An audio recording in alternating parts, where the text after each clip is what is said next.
अस्सलाम वालेकुम जी।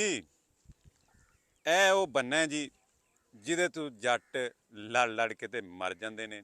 ਪੰਜਾਬ ਦੇ ਵਿੱਚ ਅਗਰ ਕਤਲਾਂ ਦੀ ਵਾਰਦਾਤਾਂ ਨੂੰ ਵੇਖਿਆ ਜਾਏ ਤਾਂ ਤਕਰੀਬਨ 50 ਤੋਂ 60% ਜ਼ਮੀਨਾਂ ਦੇ ਰੌਲੇ ਨੇ ਤੇ ਬੰਨਿਆਂ ਦੇ ਰੌਲੇ ਨੇ। ਬੰਨੇ ਦਾ ਰੌਲਾ ਹੁੰਦਾ ਕੀ ਹੈ? ਜਿਵੇਂ ਹੁਣ ਅੱਜ ਕੱਲ੍ਹ ਮੌਸਮ ਹੈ ਮੁੰਜੀ ਯਾਨੀ ਚਾਵਲ ਦੀ ਕਾਸ਼ਤ ਜਿਹੜੀ ਹੈ ਨਾ ਉਹ ਜਾਰੀ ਹੈ ਪੂਰੇ ਪੰਜਾਬ ਦੇ ਵਿੱਚ। ਔਰ ਮੈਨੂੰ ਫੜਾਓ ਜੀ ਕਈ ਇਹ ਕੀ ਕੀਤਾ ਜਾਂਦਾ ਹੈ ਕਿ ਇਹ ਬੰਨੇ ਨੂੰ ਨਾ ਇਸ ਕਈ ਦੇ ਨਾਲ ਸਾਫ਼ ਕੀਤਾ ਜਾਂਦਾ, ਛਾਂਗਿਆ ਜਾਂਦਾ ਤਾਂ ਕਿ ਪਾਣੀ ਇੱਧਰ ਦਾ ਉੱਧਰ ਨਾ ਜਾਏ, ਉੱਧਰ ਦਾ ਇੱਧਰ ਨਾ ਜਾਏ। ਤੇ ਇਹ ਥੋੜ੍ਹੇ ਥੋੜ੍ਹੇ ਛਾਂਗਣ ਤੋਂ ਨਾ ਇਹਨੂੰ ਛਾਂਗ ਕੇ ਤੇ ਫਿਰ ਜਦੋਂ ਮਿੱਟੀ ਲਾਉਂਦੇ ਨੇ ਉਹ ਕੀ ਕਹਿੰਦੇ ਨੇ ਕਿ ਤੂੰ ਇਹ ਬੰਨਾ ਸਾਡੇ ਵਾਲੇ ਪਾਸੇ ਜ਼ਿਆਦਾ ਕਰ ਦਿੱਤਾ। ਇਹ ਇੰਨੀ ਕੁ ਗੱਲ ਹੁੰਦੀ ਹੈ।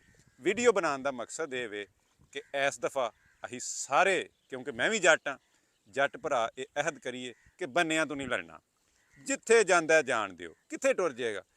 ਸਦੀਆਂ ਲੱਖਾਂ ਸਾਲ ਹੋ ਗਏ ਨੇ ਜ਼ਮੀਨਾਂ ਨੂੰ ਬਣਿਆ ਹੋਇਆ ਤੇ ਅੱਜ ਤੱਕ ਉੱਥੇ ਹੀ ਨੇ, 2 ਇੰਚੀ ਇੱਧਰ ਜਾਂ 2 ਇੰਚੀ ਇੱਧਰ। ਤੇ ਦਿਲ ਵੱਡਾ ਰੱਖੀਏ ਤੇ ਪੂਰੇ ਪੰਜਾਬ ਦੇ ਵਿੱਚ ਐਰਕਾਂ ਅੱਲਾ ਖੈਰ ਰੱਖੀ ਤੇ ਬੰਨੇ ਤੋਂ ਲੜਾਈ ਨਹੀਂ ਹੋਣੀ ਚਾਹੀਦੀ। ਬਹੁਤ ਮਿਹਰਬਾਨੀ, ਸ਼ੁਕਰੀਆ ਜੀ।